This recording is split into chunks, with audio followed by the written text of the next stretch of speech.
केलास मावळमधली एक अपडेट घेऊया आपण. मावळमधल्या जवळपास जिल्हा परिषदेच्या 5 गट आहेत आणि पंचायत समितीचे 10 गण आहेत. तर या 15च्या 15 जागांवरती राष्ट्रवादी काँग्रेसने विजय मिळवलेला आहे.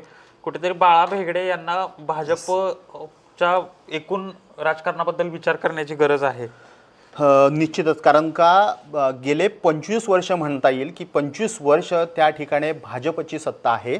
गेले सलग 20 वर्ष पंचायत समितीमध्ये भाजपची सत्ता आहे. भेगड्यांच्या नेतृत्वातच ही सत्ता आलेली आहे.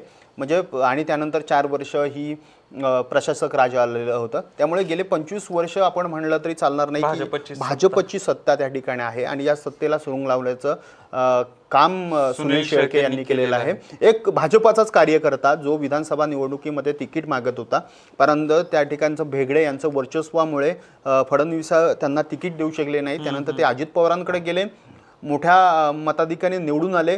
दुसऱ्या वेळीस देखील त्या ठिकाणी मोठी लढत झाली.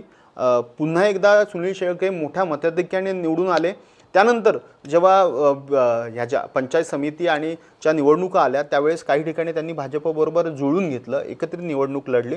तिथे देखील सुनील शेळके यांचं मोठं अस्तित्व पाहायला मिळालं. आणि आता जर असा जर उलटफेर होत असेल तर कुठेतरी मावळ भागामध्ये भाजपला पुन्हा एकदा विचार करावा लागणार आहे.